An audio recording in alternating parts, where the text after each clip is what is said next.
님의 은혜입니다.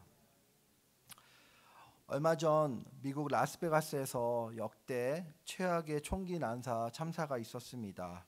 32층 창문에서 그 컨트리송 페스티벌에 그 사람이 그 범죄자가 그 32층에서 그 군중을 향해 10여 분 동안 총을 쏘고 끔찍한 참사가 일어났습니다. 최소한 그때 59명이 숨지고 527명이 부상을 당했습니다.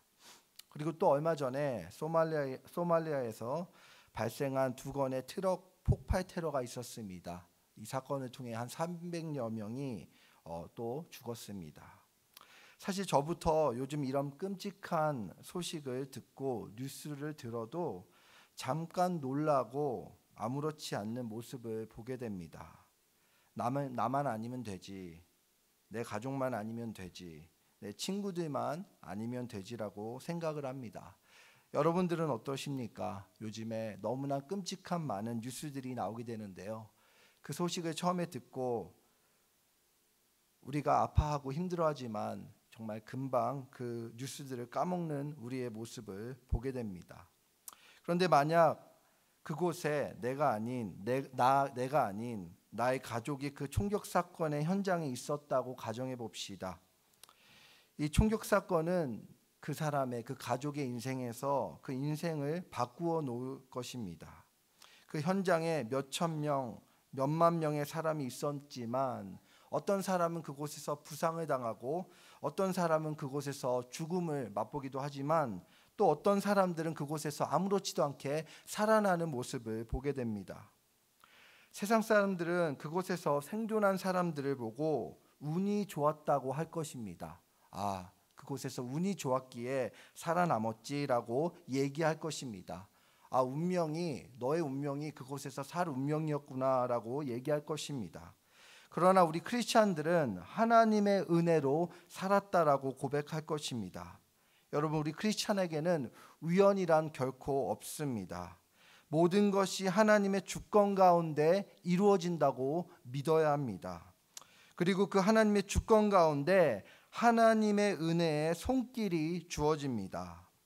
오늘 본문 말씀을 보면요, 8절에 맨 나중에 만삭되지 못하여 난 자, 이 뜻은 가장 하찮은 존재, 어떻게 보면 예수님을 믿지 말아야 할 그 존재였던 바울에게 하나님께서 은혜로 나타나셔서 예수 그리스도를 믿게 되는 그 복음을, 은혜를 주셨다라는 것입니다. 그 일은 결코 우연이 아닌 하나님의 은혜로 말미암아 이루어진 일입니다. 은혜란 헬라어로 카리스, 그리고 영어로는 그레이스, 블레싱이라고 합니다. 다른 뜻으로 자연이나 남에게서 받은 고마운 혜택을 얘기합니다. 은혜란 하나님의 뜻대로 선물로 받은 것이지 인간의 어떠한 노력의 대가로 얻은 품삯이 아닙니다. 전적인 하나님의 선물이라는 것입니다. 그러면 오늘 본문을 통해 사도 바울이 어떤 은혜를 받았는지 세 가지로 한번 알아보겠습니다. 첫 번째로는요, 복음을 믿게 된 것은 전적인 하나님의 은혜입니다. 여러분, 본문에 나오는 사도 바울은 정말 어떻게 보면 예수님을 믿으면 안 되는 사람 중에 하나입니다.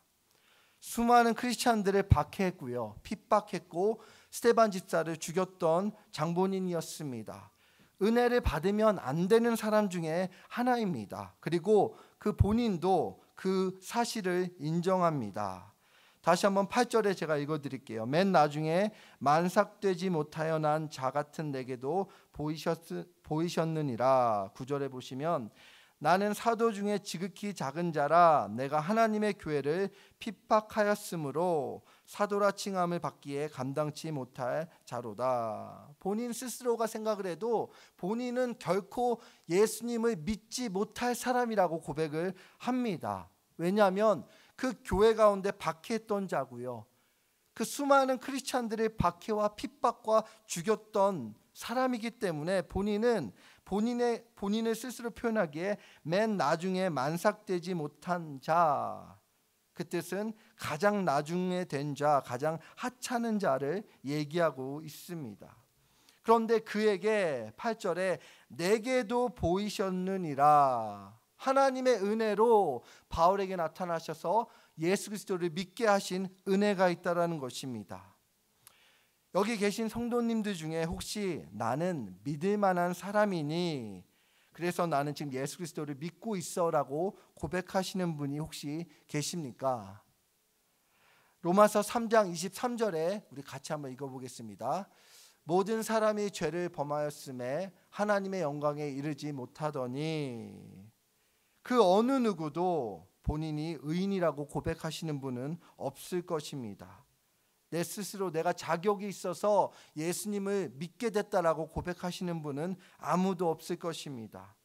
분명 누군가를 통해서 어떤 상황을 통해서 어떤 방법을 통해서 하나님의 주권 가운데 믿을 수 없는 우리들이 예수님의 하나님의 은혜 가운데 예수님을 믿게 되었을 것입니다.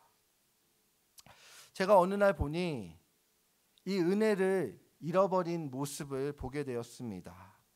나름 15년 정도가 제가 예수님을 믿고 15년 정도가 지났는데요.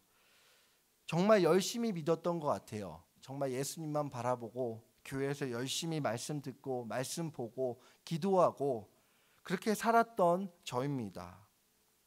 그래서 제 스스로가 나는 믿을 만한 사람이구나라고 착각을 했던 모습이 있습니다. 소위 말하는 바리새인의 모습을 저 안에서 보게 되었습니다. 전도사 때 설교를 하면 맨 뒤에서 껌을 씹고 있는 그 유스나 그 청년을 보면서 화가 났습니다. 이렇게 거룩한 성전에 감히 내가 설교를 하는데 어떻게 뒤에서 껌을 짝짝 씹으면서 예배를 드릴 수 있지? 설교를 하면서 화가 났었어요. 그런데 어느 날 말씀을 듣는 중에 제가 더 심했던 사람이었더라고요. 저는 목사님 아들로 태어나 매주 주일날 예배를 드렸습니다. 그런데 거의 1년에 52번 예배를 드리면 한 30번 정도는 뒤에서 맨 끝에서 잠을 잤던 것 같아요. 제 아버지가 저를 보면서 얼마나 화가 나셨겠습니까? 그런데 한 번도 제 아버지가 저에게 와서 너 왜 자고 있니라고 얘기를 하신 적이 한 번도 없어요. 그런데 처음에 전도사가 돼서 그 열정을 가지고 어떻게 예수님의 하나님의 말씀을 전하고 있는데 어떻게 껌을 씹고 있지? 어떻게 그 예배 시간에 자고 있지? 그 모습을 보면서 제 모습을 보게 됐습니다. 1만 달란트 빚진 자가 탕감을 받았는데 백데나리온의 그 사람을 보고 제가 감옥에 가두려고 있던 모습을 보게 되었습니다. 그런데 저에게 있었던 제일 큰 문제는 그것보다 항상 아까 제가 서론에 얘기했듯이 그런 총기 사건이나 어떤 뉴스를 보게 되면 저는 항상 내가 피해자가 되지 않은 게 다행이구나. 내가 부상자가 되지 않은 게 다행이구나. 내가 사망자가 되지 않은 게 다행이구나라고 생각을 했던 모습이 있습니다. 그런데 제가 그 총기 사건의 범인이었더라고요. 한 번도 제가 그런 뉴스를 접할 때 제가 그 총기 사건의 범인이라고 생각을 한 적은 한 번도 없습니다. 근데 말씀을 보면서 이 8절과 9절에 이 사도 바울이 얘기하고 있는 것이 만삭되지 못한 나, 사도 바울은 그 뉴스들을 보면서 본인이 그 범죄자라는 고백이 있었을 거예요. 내가 그 피해자가 아니라 내가 그 그리스도인들을 죽이고 박해하고 그 그리스도인들을 어떻게 보면 핍박했던 그 범인자가 나였구나라고 고백하는 모습을 이 본문 말씀을 보며 느끼게 됩니다. 근데 저는 그렇게 생각을 하지 않았어요. 나는 피해자지. 나는 거기에 부상자지. 나는 그곳에 있을 사망자라고 생각을 했습니다. 여러분, 그 총기 사건의 범죄자는 죽을 수밖에 없는 어떻게 보면 큰 범죄자입니다. 여러분, 우리는 죽을 수밖에 없는 죄인인 것을 인정하셔야 합니다. 우리가요, 신앙생활을 하다 보면 착각을 해요. 특히 교회를 오래 다니고 5년, 10년, 20년, 30년을 다니다 보면 이제는 내가 예수님을 믿을 만한 사람이 됐구나라고 고백을 하게 됩니다. 그런데 절대 그렇지 않아요. 정말 예수 그리스도 나의 힘과 나의 능력으로 예수님을 믿게 된 것이 아니라 저 제목처럼 복음을 믿게 된 것은 전적인 하나님의 은혜인 것입니다. 죽을 수밖에 없는 나에게 찾아와 주셔서 예수 그리스도를 믿게 하신 그 은혜, 내가 수많은 사람들을 죽이고 내가 수많은 사람들을 핍박하고 박해했던 나에게, 도저히 나에게 예수님을 믿을 수 없는 자격 없는 나에게 찾아와 주셔서 예수 그리스도를 믿게 하신 그 은혜가 여러분 가운데 있기를 주님의 이름으로 축원합니다. 그 은혜가 주어질 때 오늘 말씀에 나오는 이 바울이 내게도 보이셨느니라, 그 하나님의 은혜가 여러분 가운데 임하실 줄 믿습니다. 제가 좋아하는 찬양 중에 하나님의 은혜로라는 찬양을 너무나 좋아합니다. 가사에 보면 하나님의 은혜로 이 쓸데없는 자 왜 구속하여 주는지 난 알 수 없도다. 제가 이 찬양을 너무 좋아하는 이유 중에 하나가 이 쓸데없는 자예요. 제가 처음에 예수 그리스도를 믿을 때 나같이 쓸데없는 자를 왜 하나님이 불러주셨지? 맨날 싸움질이나 하고 맨날 불만불평하고 공부하고 싶지 않아 하고 이 세상에서 나를 필요로 없어 할 것 같은 그 쓸데없는 자를 어느 날 예수님께서 불러주시고 구속하여 주는 것을 난 알 수 없도다. 저기 나오는 난 알 수 없도다는요, 은혜예요. 은혜. 내가 그 이유를 모르는 거예요. 하나님이 나를 불러주신 그 이유가 도저히 찾을 수가 없는 거예요. 2절에 보시면 왜 내게 굳센 믿음과 또 복음 주셔서 내 마음이 항상 편한지 난 알 수 없도다. 복음을 믿게 하시고 복음을 내 안에 주셔서 복음을 전하게 하시고 예전에 불안했던 내 마음이 평안해진 그 모습, 왜 내게 성령을 주셔서 내 마음을 감동해 주 예수 믿게 하는지 난 알 수 없도다. 이 은혜가 자칫 잘못하면 떨어지더라고요. 여러분 가운데 지금 어떤 상태이십니까? 여러분 가운데 처음 예수 그리스도를 믿고 그 받으셨던 은혜가 없어지셨습니까? 아니면 정말 그 은혜 가운데 항상 그 은혜에 감격하며 내가 죽을 수밖에 없는 그 사람이었지, 죽을 수밖에 없는 나였지, 그 예수 그리스도의 그 사랑을 맛보며 살아가십니까? 우리 사랑하는 새안의 성도님들은 항상 하나님의 은혜를 간구하며 하나님 은혜 가운데 살아가실 수 있는 주님의 이름으로 축복합니다. 두 번째로는요, 나의 나된 것은 하나님의 은혜입니다. 오늘 본문에서 말하는 나의 나된 것은 무엇일까요? 죽을 수밖에 없는 죄인 중에 괴수인 사도 바울을 예수 그리스도의 십자가의 보혈로 구원케 해주신 그 은혜 아니겠습니까? 하나님의 은혜가 아니었다면 구원받고 복음을 전하는 바울은 없었을 것입니다. 고린도전서 15장 3절부터 6절을 저희 한번 같이 읽겠습니다.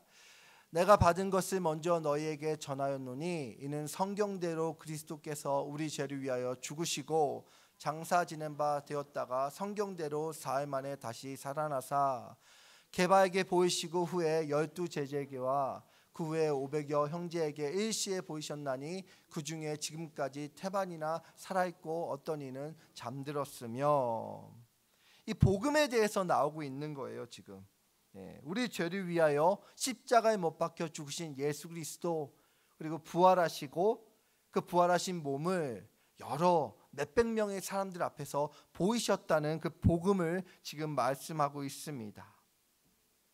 여러분, 아직도 오늘 예배 나오셨지만 예수 그리스도를 믿지 않으신 분이 있다면 정말 하나님의 은혜 가운데 그 복음이 믿겨지고 예수님이 믿겨지기를 간절히 원합니다.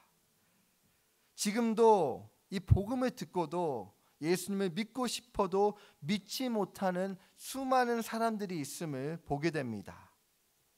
특히 그 중에 제일 심했던 자가 누구겠습니까? 제가 봤을 때는 사도 바울이었을 것입니다.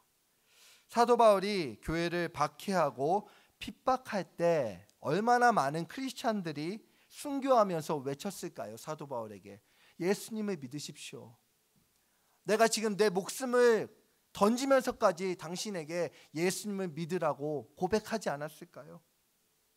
수없이 들었을 거예요. 예수님이 우리의 구원자이십니다. 사도 바울은 본인이 핍박과 박해할 때 수없이 들었지만 듣지를 못했어요. 사도행전 28장 26절을 다 함께 읽겠습니다. 일러스되 이 백성에게 가서 말하기를 너희가 듣기는 들어도 도무지 깨닫지 못하며 보기는 보아도 도무지 알지 못하는도다. 말씀을 들어도 깨닫지를 못하는 거예요. 예수님이 구원자라고 아무리 우리가 세상에 나가 외쳐도 귀 있는 자는 듣지만 귀가 있어도 들어도 그걸 깨닫지 못하는 수많은 사람들이 아직도 세상에 있습니다. 믿고 싶어도 믿지를 못하는 거예요. 왜요? 하나님의 은혜가 있어야지 예수 그리스도를 믿기 때문입니다. 하나님의 은혜 없이는 믿어지지가 않는 거예요. 그런데 그 어느 날 주님께서 사도 바울을 찾아가시죠.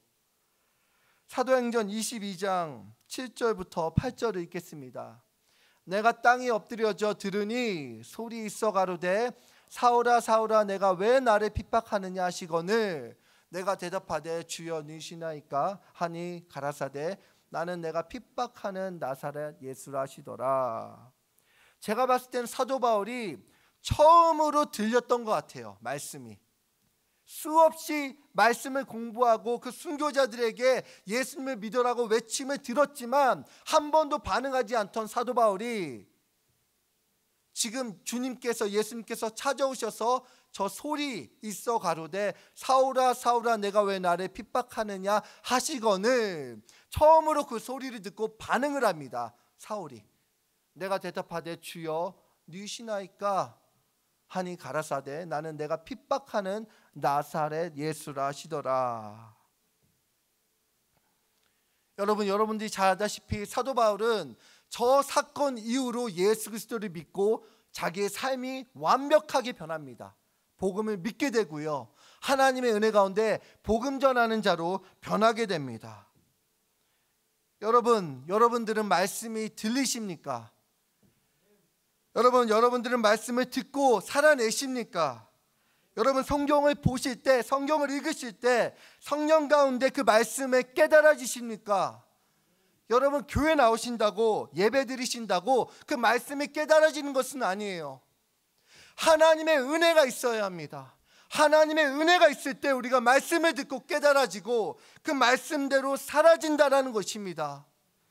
그때 나의 나된 것은 내가 도저히 나의 힘으로 하나님을 믿을 수 없고 예수 그리스도를 믿을 수 없었던 자지만 하나님의 은혜로 내가 믿어지고 이 말씀이 나에게 들려지는 은혜가 주어지는 것입니다. 여러분 가운데 꼭 말씀이 들려지는 은혜가 있기를 주님의 이름으로 축원합니다. 특별히 제가 동영상을 하나 봤는데요. 이 갓난아이는 태어날 때부터 듣지를 못했던 아이입니다.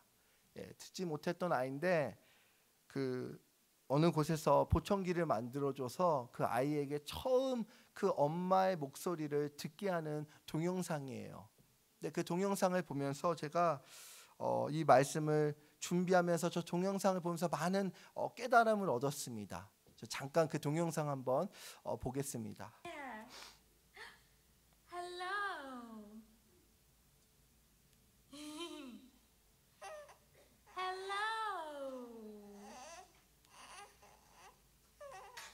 I've never seen that face before. Hi. Are you emotional? You're gonna make me cry. Hi. Is there a little chin? Hi.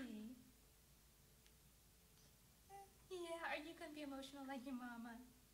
Yeah. You're so sweet. Yeah.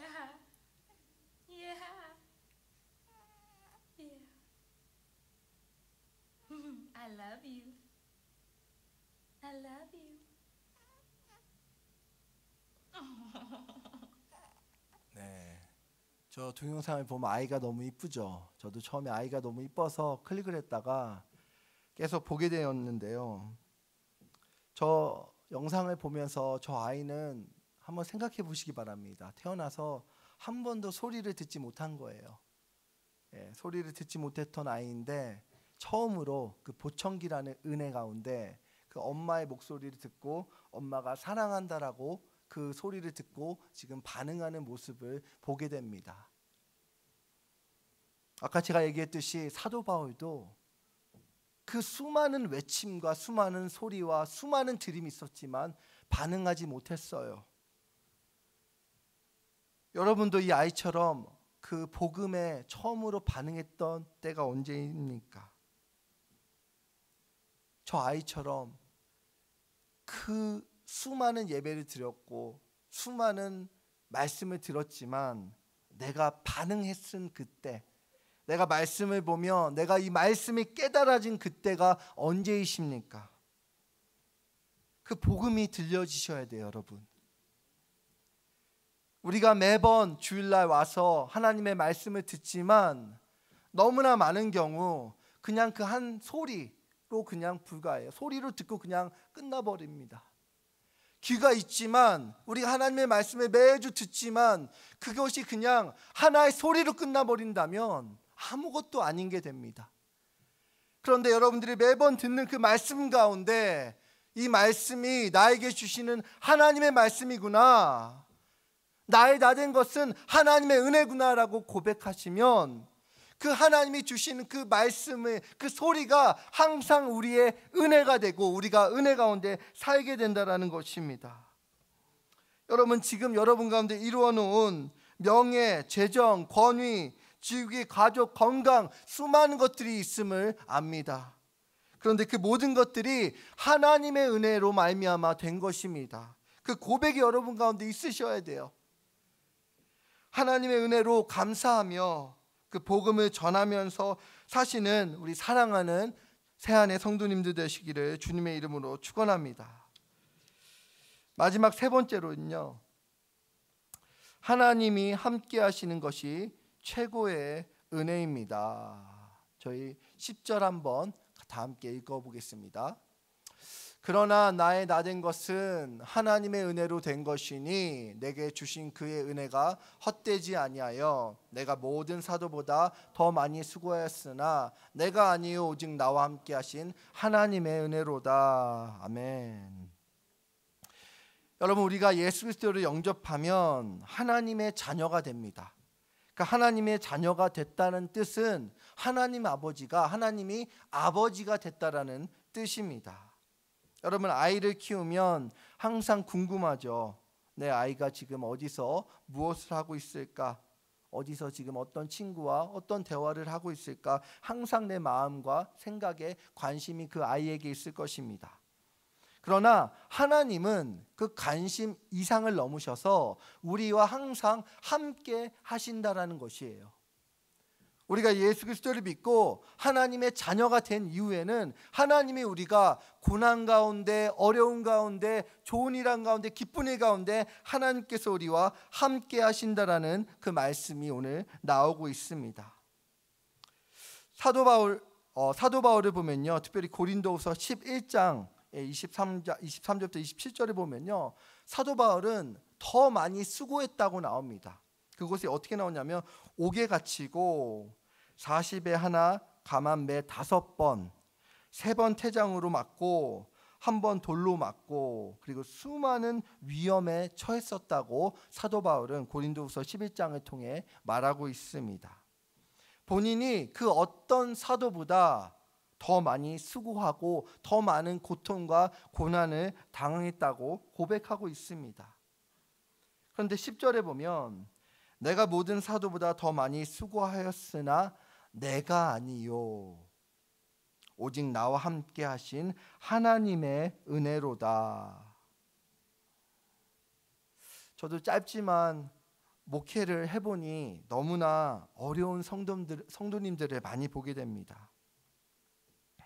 몸이 아프신 성도님, 관계로 인해 힘들어하시는 성도님, 사기를 당해 힘들어하시는 성도님, 당장 렌트비가 없어 집에서 쫓겨나신 성도님, 사랑하는 가족과 헤어져야 하는 성도님, 상담을 하고 목장 모임에 가고 기도 제목을 듣다 보면 수많은 어려움들을 제가 보게 됩니다. 그런데 너무나 안타까운 것은 아무것도 해줄 수 있는 게 없다라는 것이에요. 모든 목회자의 같은 마음일 것입니다. 성도님들이 어려움을 얘기하고 성도님들이 어려운 것들을 우리에게 구해 주셨을 때 우리가 가서 해결을 하고 우리가 그 문제들을 슈퍼맨처럼 해결을 할 수 있으면 얼마나 좋을까라는 생각을 많이 하게 됩니다. 근데 그런 어려운 가운데 그런 어려운 얘기를 듣고 나면 해줄 수 있는 것이 기도와 위로밖에 없습니다. 근데 그 기도 내용은 하나님의 은혜가 임하시기를, 그리고 하나님이 함께 하십니다 라는 그 기도밖에 안 나와요. 예전에 어떤 목사님 설교 가운데 그 옥하는 목사님에 대한 예화를 들은 적이 있습니다. 그 수만 명을 목회하시는 그 목사님이 교육자회의에서 그 어떤 성도님 한 분이 암이 걸리셨대요. 근데 암이 걸리셨는데 그 옥하는 목사님이 교육자회의에서 펑펑 우시는 거예요. 해줄 수 있는 게 없다고. 그 성도님을 살리고 싶은데 뭐 능력이 있어야죠. 그러면서 내가 아예 그냥 병 고치는 능력이라도 있었으면, 치유의 능력이라도 있었으면 좋겠다. 기도해 주면 그 성도님이 암이 낫고 하니까요. 그런데 해줄 수 있는 게 아무것도 없다라고 고백했던 그 설교가 기억이 났습니다. 여러분, 우리 사랑하는 새안의 성도님들, 혹시 여러분 가운데 지금 어려운 가운데 있으십니까? 지금 고난 가운데, 핍박 가운데 계십니까? 여러분들이 이겨내시는 것 같지만 오늘 사도 바울의 고백처럼 내가 아니요 오직 나와 함께 하신 하나님의 은혜로다. 여러분들이 그 수많은 어려움과 고통을 이겨낼 수 있는 이유는 하나님이 함께 하시기 때문이에요. 그 하나님이 함께 하시기 때문에 우리 가운데 은혜가 주어지는 거고요. 내가 이겨낸 것 같고 내가 버티고 내가 견디는 것 같지만 그렇지 않아요. 하나님이 그 자리에 여러분과 함께 하시는 은혜가 있는 것입니다. 여러분 가운데 지금 어려운 가운데 있으신 성도님들 꼭 기도하시면서 하나님 함께 해주세요. 나에게 은혜 베풀어 주셔서 이겨내게 해달라고 여러분 기도하시는 성도님들 되시기를 바랍니다. 어떤 청년의 큐티를 제가 잠깐 읽어드리기 원합니다. 이 친구가 어떤 관계에서 굉장히 힘들었던 것 같습니다. 어떤 사람이 본인을 되게 욕하고 힘들어하니까 본인이 이렇게 큐티 가운데 쓰다가 제가 설교를 준비하다가 읽었는데 목회자로서 너무나 감사했어요. 아, 이런 고백을 할 수 있는 게 참 그 자매에게 은혜구나. 제가 한번 읽어드리겠습니다. 아무리 생각해도 지금 상황도 너무 싫고 나도 너무 싫은데 내 마음속에 한 가지 확실한 건 나는 변함없는 하나님의 딸이라는 사실이 부정하고 싶어도 부정되지 않고 너무 확신이 든다는 게 그냥 은혜인 것 같다. 내가 뭘 그렇게 잘 살아와서 이렇게 은혜를 주실까? 내가 잘 살아야지만 주는 게 은혜가 아니라 그냥 하나님이 내 아버지라는 걸 믿어 의심치 않을 때 주는 게 은혜라는 걸 새삼 깨닫는다. 결단 적용, 매일 큐티하면서 매일 하나님의 사랑 회복하기. 저희 청년들은 꼭 결단과 적용을 합니다. 여러분 여기에 보면요, 고난 가운데 아픔 가운데 은혜가 더 깨달아져요. 그 은혜의 확신이 언제 깨달아지냐면요, 내가 힘든 가운데 은혜가 깨달아진다는 거예요. 우리가 기쁘고 좋은 일이 있을 때는 잘 모릅니다. 그런데 어려운 일이 있고 힘든 일이 있을 때 내가 확신이 드는 거예요. 아, 하나님의 아버지가 나를 도와주시겠구나. 그게 깨달아지는 게 은혜인 거예요. 그리고 이겨내게 되죠. 근데 그게 내가 한 것이 아닌 하나님이 하셨다라는 고백을 하실 때 여러분들이 이 세상에 살아가실 때 큰 은혜가 있는 것입니다. 여러분 가운데 나의 나된 것이 하나님의 은혜이기 원합니다. 여러분, 오늘 이 사도 바울의 고백처럼 이 사도 바울의 고백이 여러분의 고백이 되시기 원합니다. 그래서 정말 오직 여러분들이 정말 교만하지 않고 자만하지 않고 죽을 수밖에 없는 나에게 그 주님께서 찾아와 주셔서 믿을 수 없는 나를 예수 그리스도를 믿게 하시고 지금 나의 다 된 것은 하나님의 은혜이고 지금도 계속 앞으로도 지켜주실 그 하나님의 은혜를 간구하며 사시는 우리 새안의 성도님 되시기를 주님의 이름으로 축원합니다. 아멘. 이 시간에 기도하겠습니다. 하나님 아버지 감사합니다. 우리 사랑하는 새안의 성도님들 주님의 전에 불러주시고 우리 가운데 말씀 주심에 감사합니다. 하나님 아버지, 우리가 이 자리에 있는 것도, 우리가 숨 쉬는 이유도, 우리가 호흡이 있는 이유도 하나님의 은혜입니다. 이 사도 바울이 하나님의 은혜로 그 고백했던 그 내용이 나의 고백이 되게 하시고 정말 우리가 더욱더 하나님의 은혜를 가지고 살아갈 수 있는 우리 새안의 성도님들 될 수 있게 도와주시옵소서. 감사드리고 이 모든 것 예수 그리스도 이름으로 기도드렸습니다. 아멘.